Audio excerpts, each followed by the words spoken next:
Thank you for joining the Jewish News and Jewish Community Relations Council of Greater Phoenix in partnership with Arizona State University for a live online presentation of Arizona State University's 2019 survey of Maricopa County's Jewish population, the first comprehensive study of our community in a generation.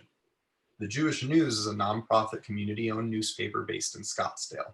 The Jewish Community Relations Council of Greater Phoenix conducts advocacy, interfaith outreach, and community bridge building on behalf of the Jewish community. The JCRC works to create spaces for the Jewish community to connect to civil society. We couldn't do this without the support of our sponsors, the Jewish Community Foundation of Greater Phoenix, the Jewish Federation of Greater Phoenix, Jewish Tuition Organization, and Limmud AZ.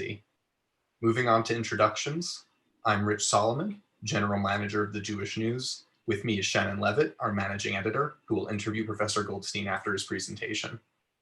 I'm Paul Rockower, Executive Director of the Jewish Community Relations Council. Joining us today are Frank Jacobson and visiting research professor Ken Goldstein. Frank Jacobson has more than 45 years experience in fundraising, management, marketing, strategic planning, public affairs, and working with boards and other public officials. From 2009 to 2018, Frank served as Vice President of Philanthropic Services at Jewish Family and Children's Service. Prior to that, he served nearly 2 decades as founding president and chief executive officer of the Scottsdale Cultural Council, now Scottsdale Arts, managing programs at the Scottsdale Center for the Performing Arts, Scottsdale Museum of Contemporary Arts, and the Scottsdale Public Art Program. Not fully retired, he is currently raising capital and sits on the board of directors of the Scottsdale Community Bank. He served as the advisory committee chair for the 2019 Jewish population study conducted by Arizona State University and is currently the president of Congregation Or Zion. Ken Goldstein is a professor of politics at the University of San Francisco.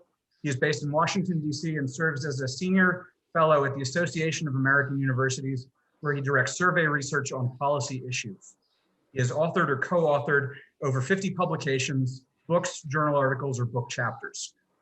Goldstein combines his academic training with an ear for real politics and has had extensive professional experience in a variety of media, corporate, and political settings.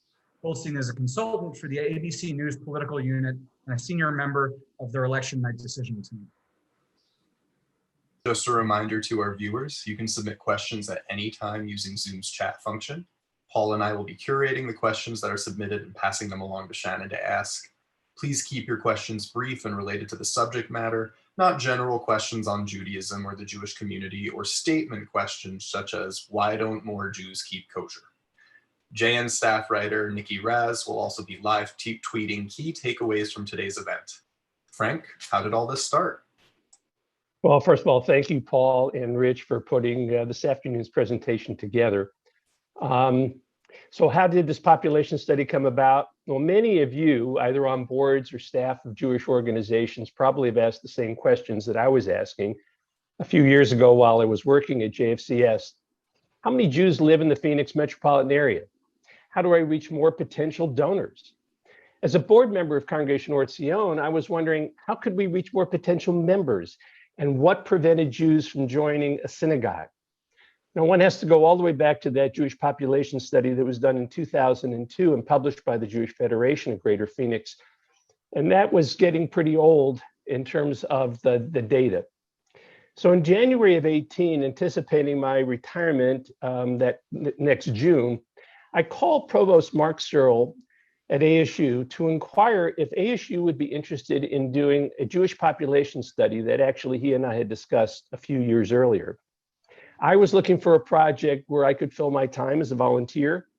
And once he heard the word volunteer, I saw this big sigh of relief. And I think he thought I might be looking for a consulting gig. And he said, let me check with President Crow. And after checking with the president, he came back and he agreed that ASU would do the research, as long as we had a commitment from others in the Jewish community to participate. So I immediately called Rich Casper, CEO of the Jewish Community Foundation, Marty Haber, CEO of the Federation. And they were 100% behind it, as were their boards. We recruited 18 other leaders in the Jewish community representing a diversity of organizations in the Valley. Provost Searle recruited 2 deans, Pat Kinney, Dean of the College of Liberal Arts and Sciences, and Elizabeth Wentz, Dean of Social Sciences at the College of Liberal Arts and Sciences. Dean Kenny knew immediately who to call to head up this research, Professor Ken Goldstein, a one-time faculty member at ASU, and now, as you just heard, Professor of Politics for the University of San Francisco. Provost Searle, I know that you are watching, and I want to, it gives me great pleasure in front of all of our participants today and on behalf of whatever I can speak for the Jewish community, to say thank you for the time, talents, and treasure that you, President Crow, and ASU have provided to our Jewish community in the form of this very, very important study. And now I'm pleased to turn it over to Professor Ken Goldstein. Well, thank you very much to Frank for the kind words of introduction, and just want to echo my appreciation to Mark for making this happen at the provost level. No one actually knows what a provost is, right? It's sort of like the person who actually runs the university. And then to Pat Kenny, who I've known for a very long time, was a colleague of mine in the political science department before became a big boss as a dean over at ASU. And then I got to know Libby as well, Libby Wentz, who was tremendously useful in this project as well.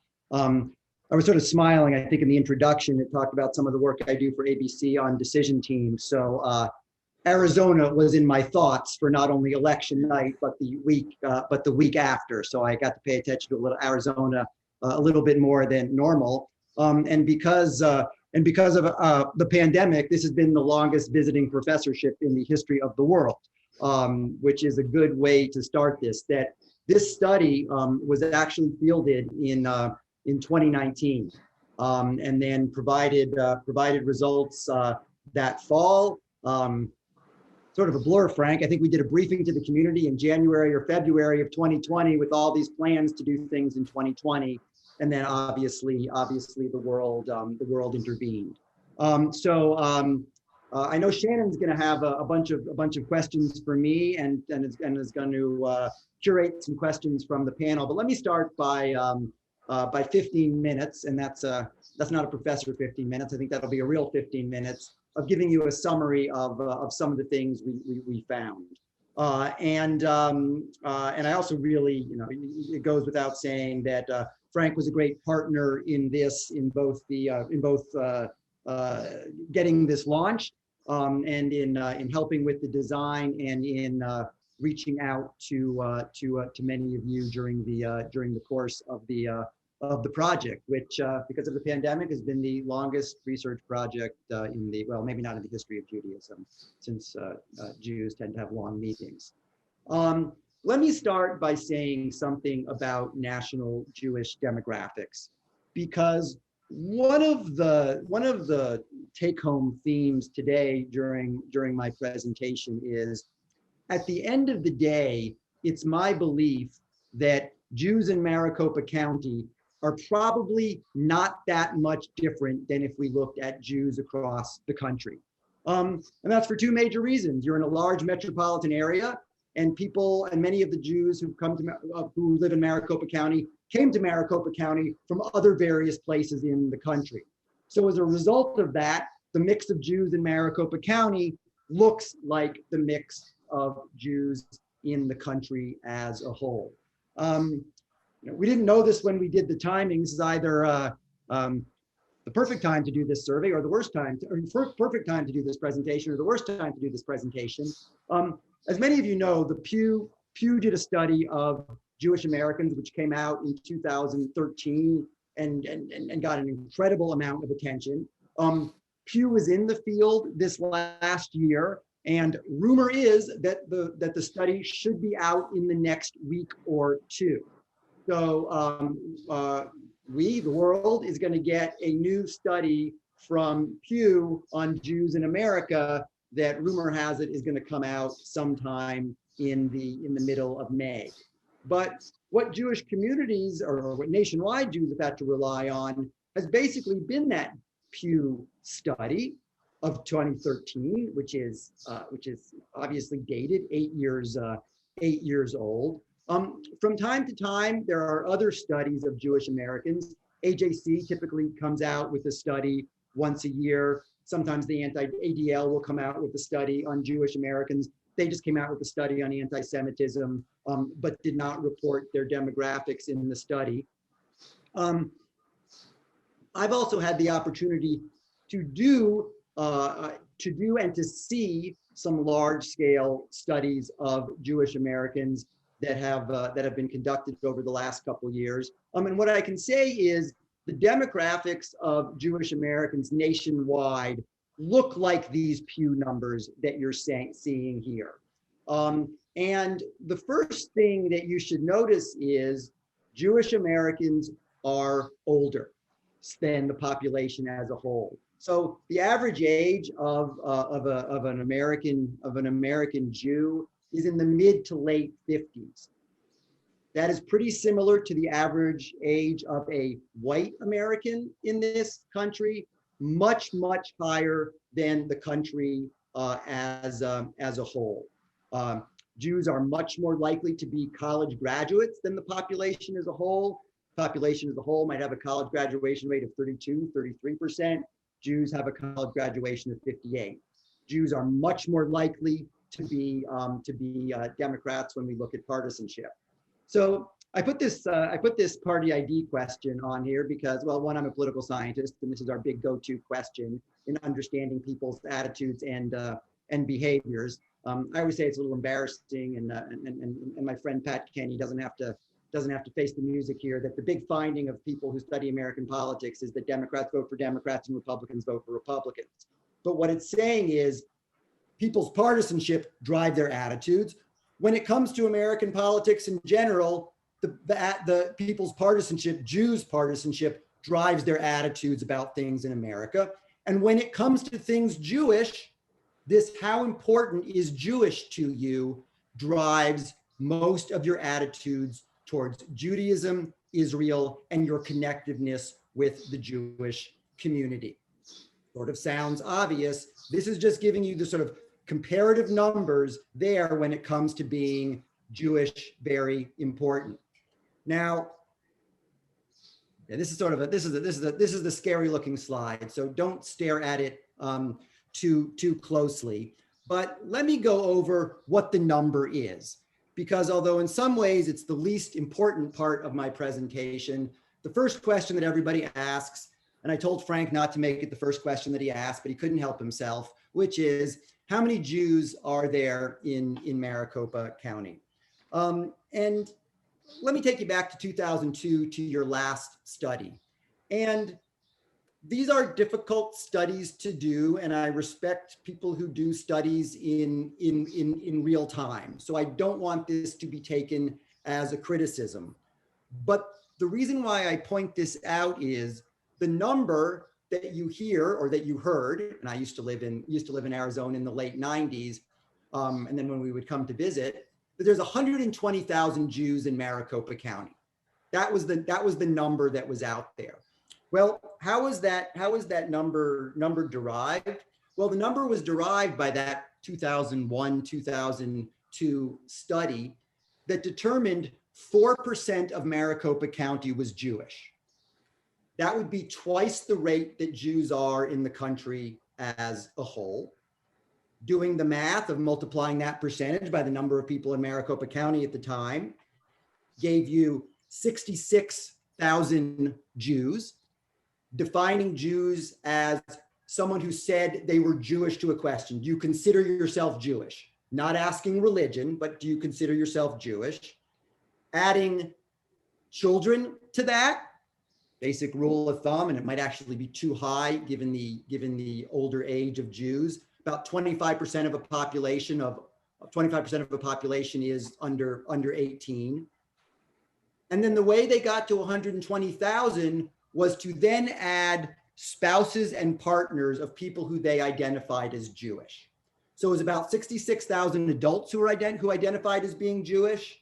You got another 17,000 in children, and then adding the spouses and partners who live. So the real number was, even though the number you heard was there was 120,000 Jews in Maricopa County, when you go back and look at the number, it's really 120,000 people were living in potentially Jewish households.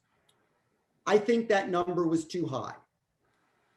This is difficult difficult work to do, both because of the difficulty in getting random samples of a very low incidence population like Jews.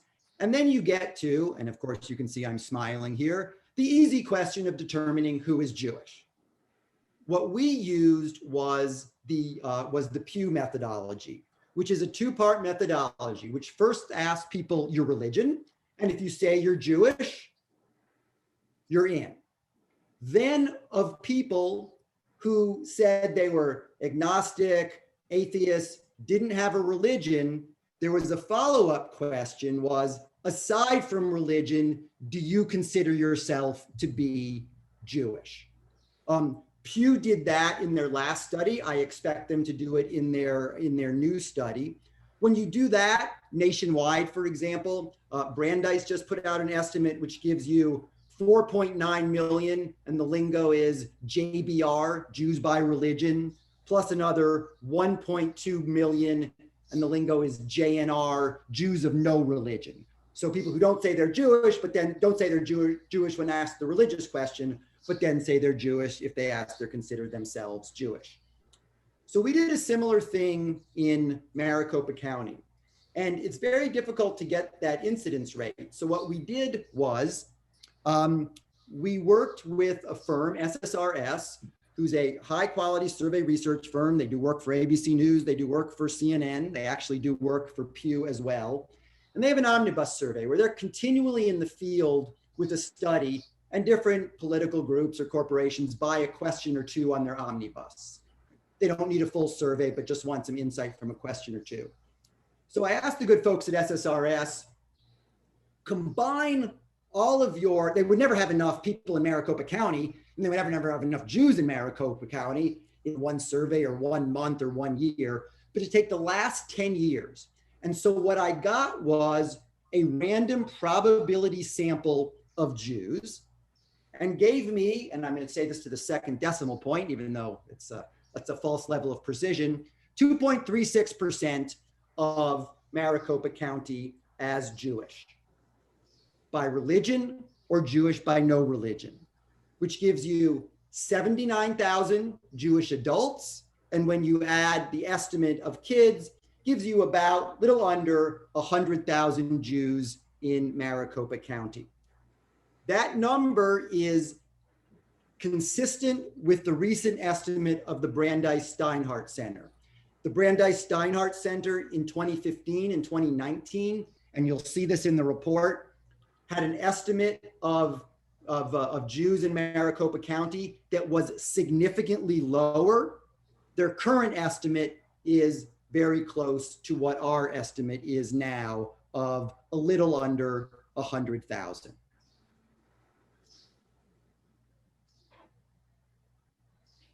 As a professor, it's always annoying when someone says something's difficult, but this is difficult. And it is difficult to study Jews for a variety of nerdy reasons. And so we followed, and because I recommended it, I'm biased, I think it was a good strategy. Instead of, which some people do, and they're transparent about it, talking to Jews on lists and then trying to weight or balance that data to what we think Jews are as a whole. What we did, and Frank was beating the bushes on this, trying to get as many lists as possible from Jewish organizations, plus the Federation list.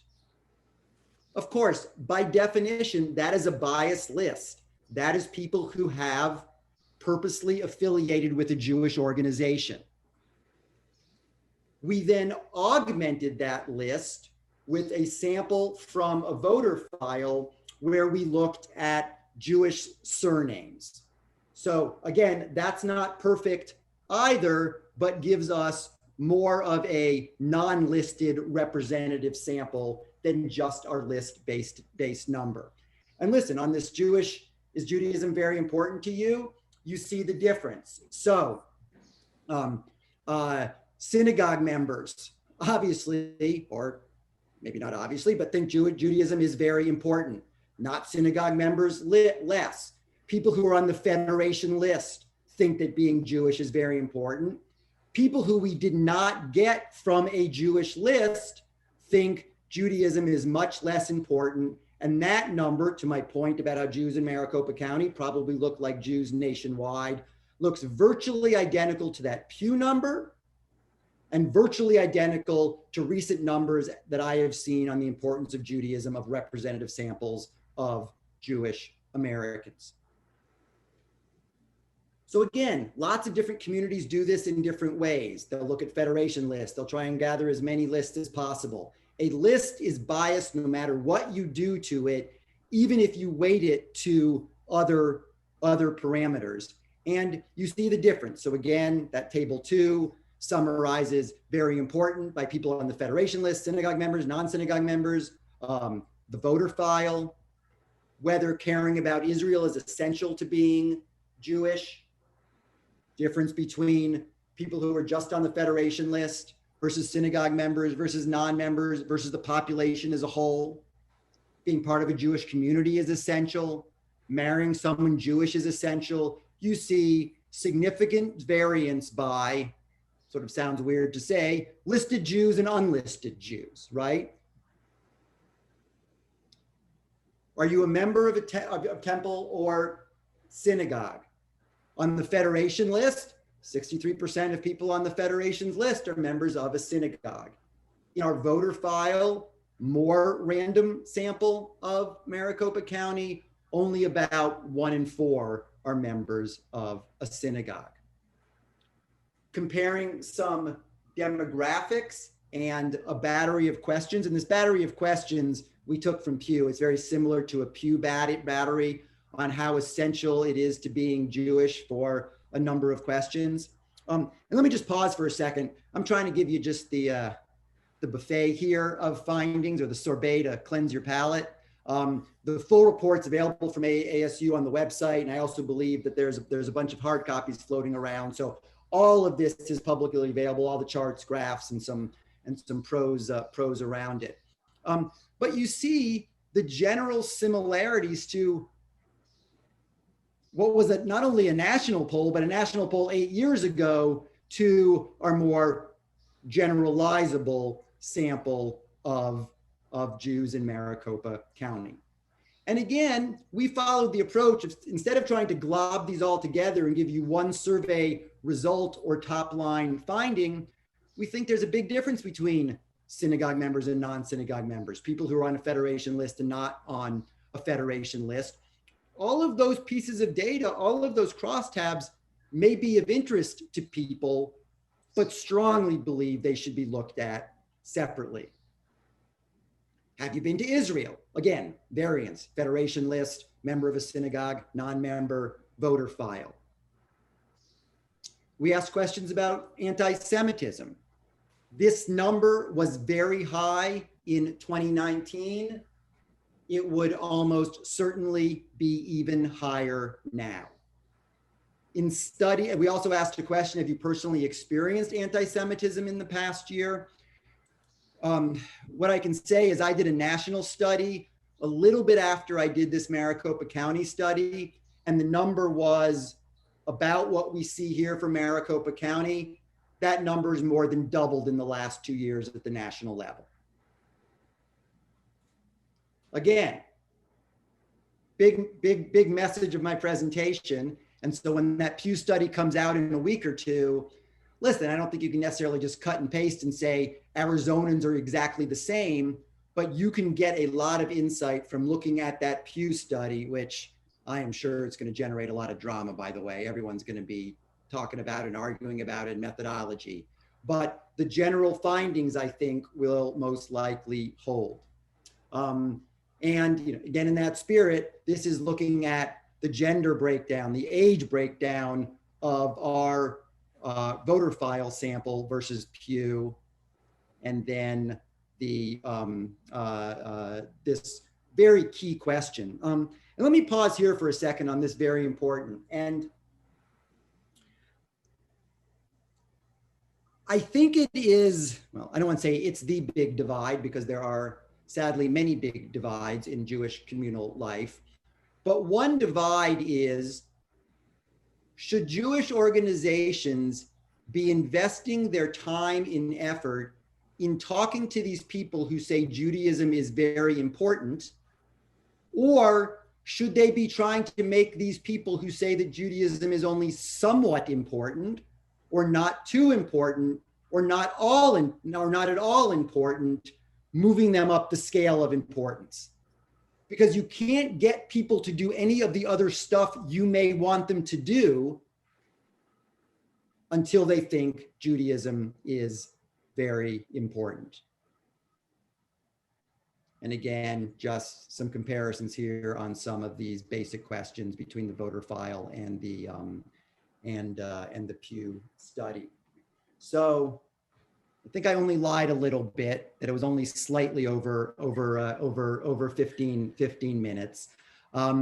There is lots to see in the report, so I encourage folks to look at the report. Happy to answer any questions about methodology, nerdy stuff, or to share some thoughts. So let me stop the share here. And it's I did not get to, I had not had the privilege of meeting Shannon before, but really glad that she's joining this here, and we can have a media person asking some questions and involved with this. All right, well, I do want to start off with my first question is about methodology. You're a political science professor, you know politics. Obviously, this isn't like directly just political, but as somebody in this world and in the weeds of this world, you know all of the kind of questions that have been raised in the last few years about polling, about surveying. How confident are you in this methodology when you are using things like the voter files and some things, you're weighting things?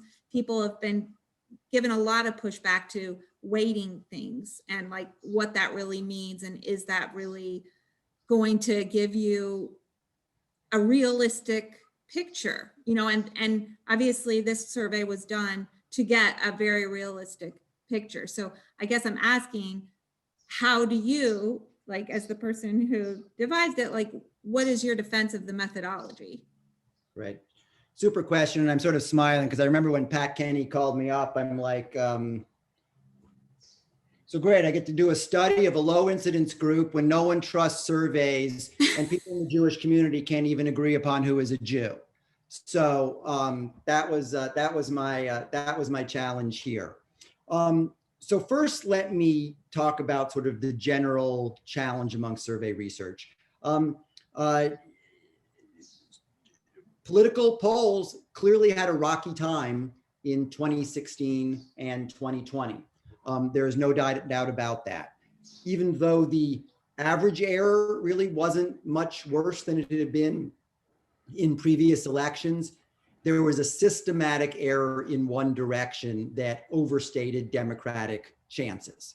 That suggested Hillary Clinton was going to win easily, and really suggested that Joe Biden was going to win in a very large landslide.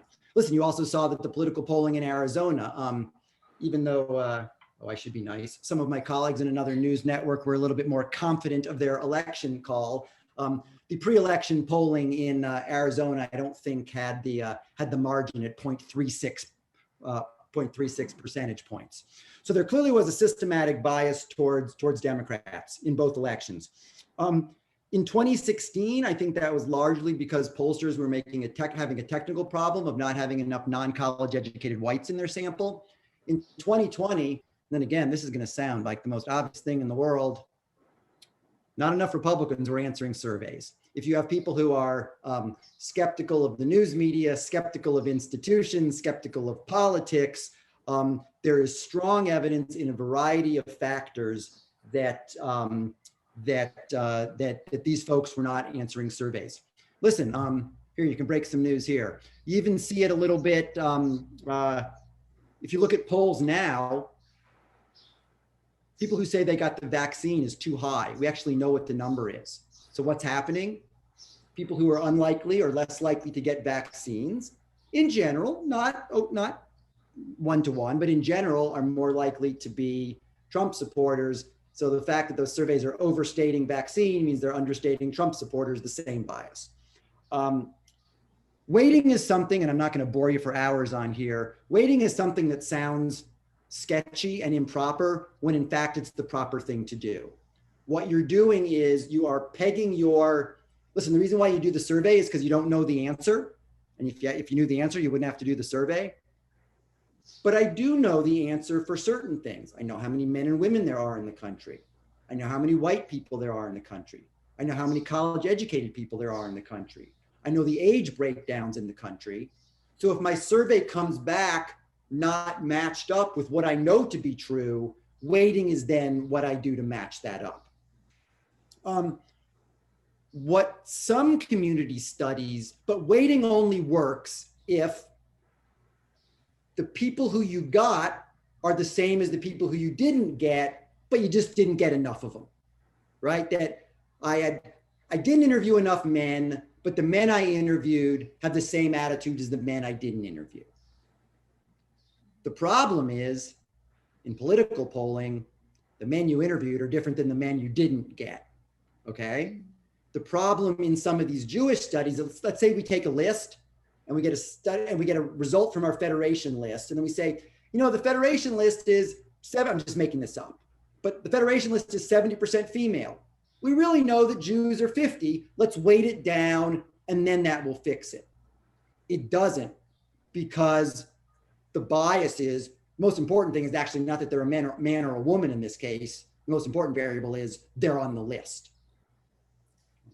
So that's why we provided different estimates. So if you want to go back and compare it to federation members, which I would, so if you want to go back and look at this study in comparison to the 2001, the result to look at is federation, people who are on the federation list, because the previous study, I mean, Frank would remember this more than I do.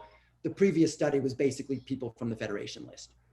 Okay. Is that too long an answer? Tried to be a little more. No, I think it's good because we had some questions in the chat about that. And I was, reading through the study, and the methodology comes up a lot, and it's good to kind of put it in plain language for people to explain it. So you did say that basically Maricopa County can almost be laid on top of the National Jewish Profile. But was there anything that stood out about Maricopa County? I mean, you mentioned that we're a place where a lot of people are coming to retire and stuff. I would think that makes us different than like New York, or, well, New York is bigger, but like other metropolitan areas of equal size. Like, what makes Maricopa County unique, if anything? So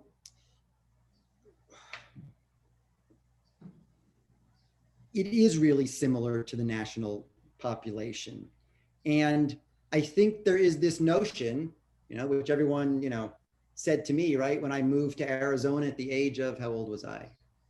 35, right? Was I 35? No, I was 30, okay? Oh my God, you're gonna be the only person under the age of whatever moving to Arizona.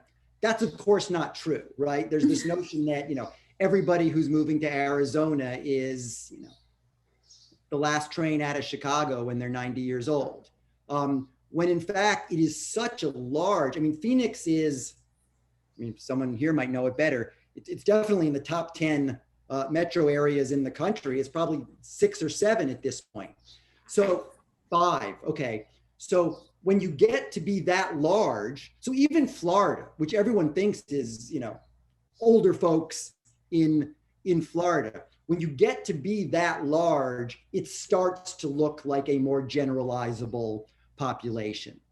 So, I think the one thing that's clear about Arizona, we're a country in general that's much more mobile now. It is a particularly mobile population in Maricopa County. That's the case with people who are not Jewish. That's also the case with people who are Jewish. People, that number is about 100,000. That's a very different mix of 100,000 that was probably the 80,000 or 70,000 X number of years previously. Okay. Was there any distinction made for people who are like, were snowbirds counted? Snowbirds were counted, and I'm smiling to folks out there. Probably has a case when people were doing our filtering questions, they might have been, that their state tax authorities were paying attention. We might, yes. So it did include snowbirds, and people were asked whether or not they were full-time residents, and the huge majority were full-time residents. Although there might have been a little bias in that. All right. I mean, does it almost create like two groups? Like, so in the federation list and the synagogue membership, we actually had a fair amount of people who were on the federation list who had addresses, phone numbers in places other than Arizona. So some of the screening they'd once lived in Arizona. I mean, I can't tell you how many calls I got from former students or from people who were living here who had once lived in Arizona who said, "Oh, I just got your survey." And I'm like, well, I hope our screening questions screened you out because you haven't lived there in X number of years. And I can't see the participants here, but the children and grandchildren of some friends on this call here, who I know live in Washington, D.C., were the first people to call me when the study came out. I am confident that the sample we got was people who are, because of the screening we did, are primarily making their lives in Maricopa County. well, it sounds like that you didn't have a lot of surprises. You personally. I'll be pausing because that sounds obnoxious to say, but I really did not have a lot of surprises. I mean, I came into this open-minded about the number. I guess the number that first surprised me was the total number, because you just heard 120,000. And so I did the study and it came out as that, and I looked at it again and I kicked the tires, and then I looked at the Brandeis and they were even less. And I'm like, oh my God, I'm going to call Frank and he's going to be all freaked out that it's dropped by 60,000. But then I looked more carefully at the previous study, and that gave me confidence. So listen, even though I said don't pay attention to the numbers, the first thing I looked at was the number as well. Yeah, right. This is a little off track here, but I had a question. Why the question about sense of humor? So I have no better answer than we cut and pasted that from Pew. I guess that you did say that. I was like, isn't that a little bit stereotypical? Well, it is a little bit stereotypical, but it actually, the reason wasn't totally cut and paste. When you look at that number in the Pew National study, that number actually caused some bit of angst among Jewish organizations at the time. Having a good sense of humor came in higher than lots of other factors that many in the community, and I'm saying this carefully, many in the community would find to be more essential to being Jewish. Right. Okay. There's some other questions coming in, and I had this too about the breakdown in demographics, and you point out age and gender. But what about other demographics, especially as more Jews of color or other things are how does that change the state of things? Does it make you wonder what would happen if you put those questions in, those demographics? So we did ask those demographics. It's just our sample size, it didn't really yield a meaningfully large sample size off the listed sample. And then the voter file, had a bias towards Jewish surnames, which might have had an impact on that. And then the number was smaller. I think that is a hugely important and fascinating area. And listen, I think about this when I teach, and even I see it with students. Students are uncomfortable talking about demographics. And for someone who studies politics, and I'm not a demographer, but I use the demographics to make sure I'm getting things right. And it's one way that we split and analyze the electorate. you're putting people in bins. And it's sounding more and more bizarre to students, and also in the Jewish community, and the census will be grappling with this. It's not so easy for people to put themselves in a particular bin anymore. And there's been a couple recent books by some colleagues who are sociologists about sort of the opportunities and the dangers in particular demographic categories. Latinos is a great example. You'll see, very, large differing estimates of Latinos in this country, depending on how the survey asks it, and depending on whether there's one question, two question, or three questions on it. So if you ask people their ethnicity, about half of Latinos will say Latino. Mm-hmm. You then have to ask a follow-up of people who didn't say Latino. Do you consider yourself Latino? And then maybe even a follow-up about something else to get what I think most people would consider the true number. So I gave you a long answer there. We didn't have the sample size, and I don't think it's a huge number in Maricopa County or in the country as a whole, but it is a growing number for a variety of reasons, and it could be something very, very, very important for Jewish organizations to track. That Jews are simply not as homogenous as we think and as many people think. Right. Yeah, somebody is making that point there. But in terms of Latino Jews, if they're not in these other lists and you're not looking at them because their surname is Latino, and then they're just getting lopped off, so you're not knowing what right. they're thinking, and that hole that's created, like that, the synagogues and organizations that are looking to this study, they're missing a whole, possibly a big swath of people, or a growing swath of people. So absolutely important. Is it a big swath of people? I'm not sure. Is it a growing swath of people? Absolutely. And I do think you also, and it's also, different sorts of migration into this country, Venezuelan Jews to Florida, right? And different communities coming here. Absolutely. Right. Okay. Not to mention, Argentine Jews. I mean, think of just like the surname issue, right? Between Argentine Jews, Chilean Jews, Mexican Jews, Venezuelan Jews, etc. Right. Well, then to that point, like one number that was extremely high is Jews here in Maricopa County feel like they were raised Jewish, whatever that means to them, or they were coming from two parents that are Jewish households. But as that changes, like, what does that say about who we are as a Jewish community? Like intermarriage, conversion, different things that will take that number down. I suppose that's like nationwide, that number is going to go down. Right. So point one, which is why I would pay attention to the nationwide number. And two, you're absolutely right. This is a survey of people who are the kids of a 30% intermarriage rate or a 40% intermarriage rate. Now it's clearly north of 50, and perhaps well north of 50. What you get in the next iterations. Listen, the other thing is, and we tried to be very transparent about this in the study, is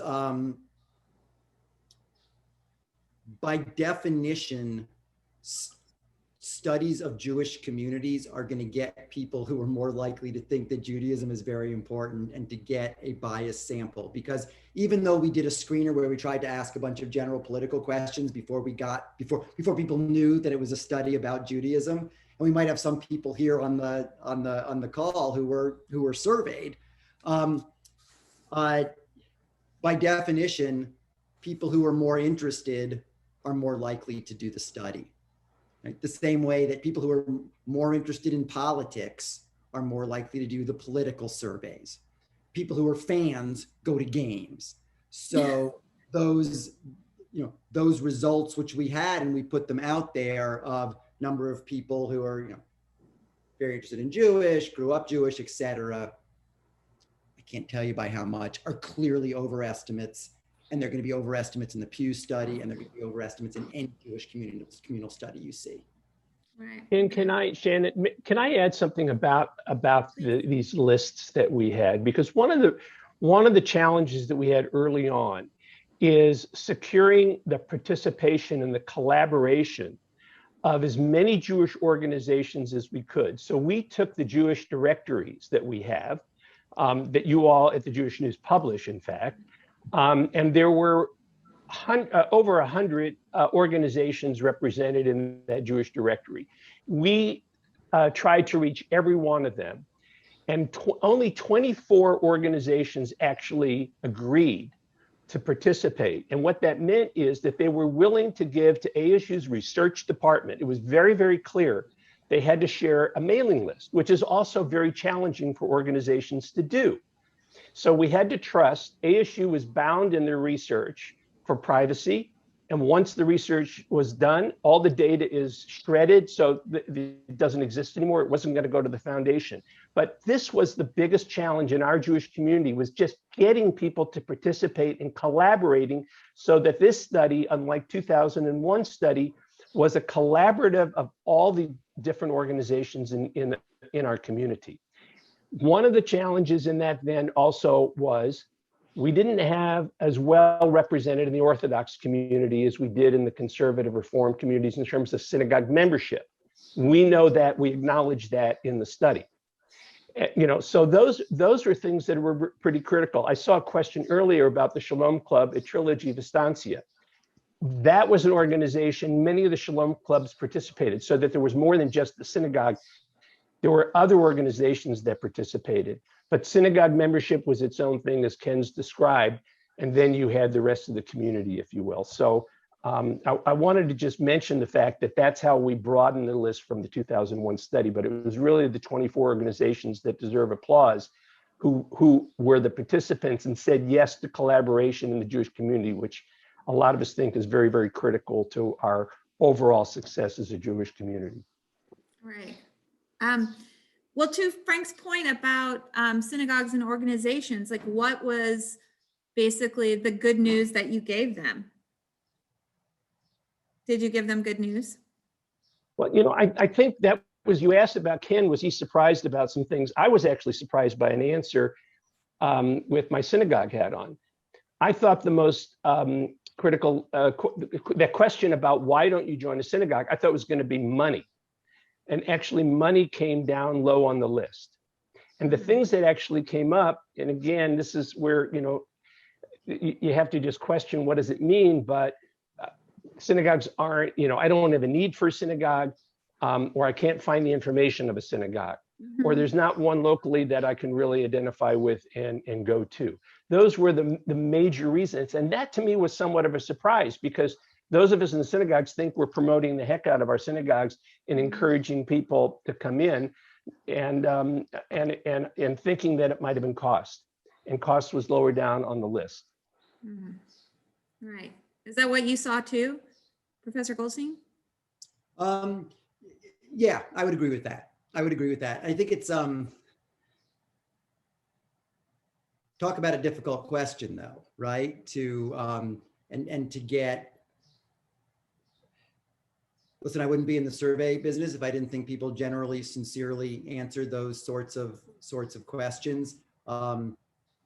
There probably is it's probably socially desirable not to say money is the reason why you're not joining. So happily surprised by some of that, but it probably also is what does membership mean to people?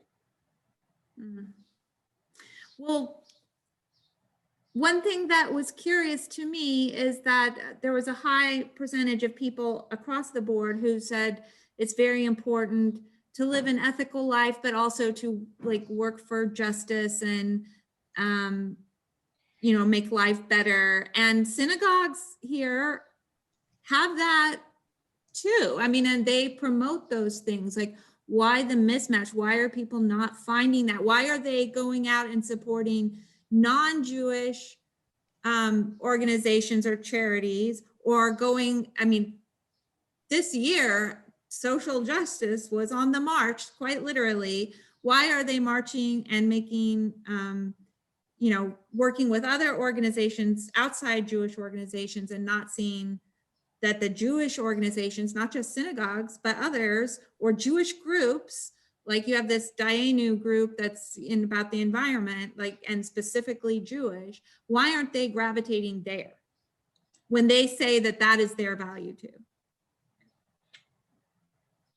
So point one, I don't know. Point two, let me try and do a little better than that, and even take another swing at your previous question. From this study, other studies I've done of Jewish Americans, and massive numbers of interviews I've done with Americans in general over the last 2.5 years during a particularly fraught time. I've probably, and I haven't talked to each of them individually, obviously, but I've probably done surveys that have sampled 500,000 people, 500,000 Americans in the last year for various folks. And it is the success of Jewish Americans. If you were looking at Jewish Americans, what's the most dominant thing about them? That they are Americans, okay? And I think if you looked at, look at your kids and your grandkids and your students in their cultural tastes, in their dress, in what they do, we could have an argument whether 94% or 98% or 99% or 99.9% looks like everybody else. And that is the success of Jews in America, and also the culture wins, right? This is, the American culture is a strong, dominant culture. Jewish Americans are incredibly philanthropic. So when we look at, we ask, contributing to Jewish organizations, leadership in Jewish organizations, yes, again, with our bias sample, but this sample of people who are deeply involved in the Jewish community way over index on their philanthropy and their involvement, volunteer and donations to non-Jewish organizations. That's something to be incredibly, incredibly proud of. Now, how do Jewish organizations, and again,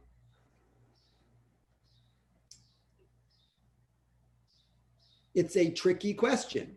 Do Jewish organizations try and say to people, hey, all that stuff you care about, we do that too?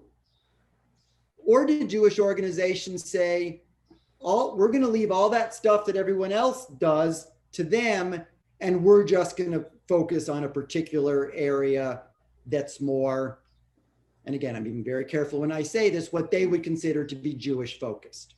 Okay. And again, I'm using, don't want to get yelled at by anybody, as I say with a big smile on my face. I'm not going to give you the answer to that.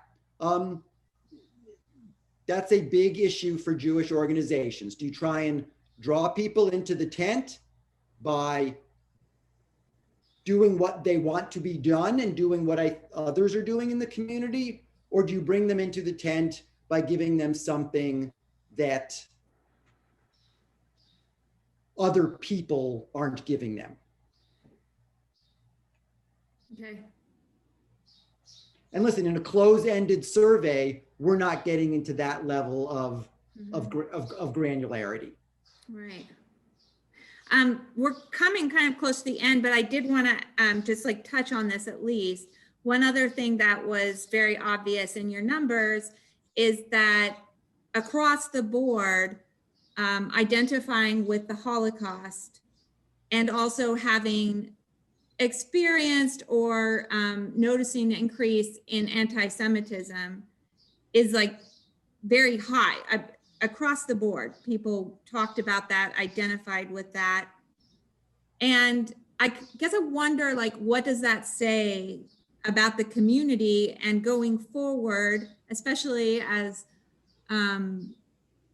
Cheryl Bronkish, the president of the Phoenix Holocaust Association, would remind us, like, we're losing survivors every year. And as the Holocaust gets further and further away, is that still going to be, I don't know, how is that still going to be identified with? We've got the Holocaust education bill coming up. I guess it's kind of too many questions in my head, but like, what does that say about our Jewish community, that those are the things that are so present for us, that is like across the board, we can agree more than almost anything else, that's who we are. It's interesting, and you asked me before if something surprised me, and that result is consistent with the Pew number, consistent with other national studies I've done. I would expect it to be consistent with the next Pew number. And I guess it does surprise me that that number stays so high. But also remember that the average age of a Jew to the Pew survey, the average age to our response of even the generalizable sample would be even higher on the lists, is in the late 50s, early 60s. So it will be interesting to see how that tracks with people of different ages on the Holocaust. Concern by Jews about anti-Semitism at all ages, that's actually one of the few survey questions I've seen when younger people are even more concerned about it than older people in the data I've seen. And I don't know if we want to leave people on a downer. They always say that's a bad thing to do in show business, right? But it also, I've tried to identify, I know, big debates that many of you who are working to engage the Jewish community, right? Is it about trying to convince people that Judaism is very important, or trying to bring them in? Is it trying to do things that might be more traditional Jewish, or to try and bring under the tent other things? It's also is, how much are we defined by the positive and how much are we defined by the negative? Because listen, we have people on this call, and I can't see the people on this call. I can only see a couple of us here who are convening it. We have people on this call who couldn't live in particular neighborhoods, couldn't join particular country clubs, couldn't join particular fraternities or sororities 20, 30, 40, 50 years ago in this country as Jews. That is generally not the case now. Almost overwhelmingly not the case now. That's a great thing. But on the other hand, everything is open to your kids and grandkids. So you're now competing against everything. They're not being forced to join the Jewish country club. They're not even being forced to join the Jewish fraternity or sorority. They don't have to go to Hillel for dinner on Friday night. And again, I'm not giving you the answers, which is a little bit annoying. But these are some of the challenges that I think the community is going to face in general. I guess the other good thing I saw that I thought was a good thing was such a high percentage of people across the board, whether or not that they were worried about anti-Semitism, were proud enough to put a mezuzah on their doorpost. Like, they want to signify that they're Jews. I mean, and one last thing, I think it's going to be, and having just finished this one, I don't want to do a new one right off the bat, as I would say with a big smile on my face. It's going to be really interesting, and I'm sure all of you who I can see now, plus all the other organizations, to look at Judaism post-pandemic and community post-pandemic. Because on the one hand, people are desperate to be back in a community, right? Desperate to have, I didn't go to Friday night services every night, I got to say, or Saturday very often. You sort of crave, people. I'm going to do that as things open up. Or is it a world where, I wasn't really going to the X community center for a year and a half, and I'm, you know, I may or may not go back to that. So I think it's going to be really interesting to track that down the line. Mhm. I have to jump in here only because we ran out of time. We have so many great questions left, but just unfortunately not enough minutes in the hour to ask them. I want to thank Professor Goldstein and Frank for taking the time to be with us today. And thank you, Shannon, for doing a terrific job fielding those questions. Thank you to our viewers for watching today's Q&A. And thank you again to our sponsors, the Jewish Community Foundation of Greater Phoenix, the Jewish Federation of Greater Phoenix, Jewish Tuition Organization, and Lamud AZ. Just a reminder that you can watch today's presentation at any time on the Jewish News website, anytime next week. We need a couple days to edit it. Give us through the end of this week and we'll have that up as soon as we can. Thank you again and take care, everyone.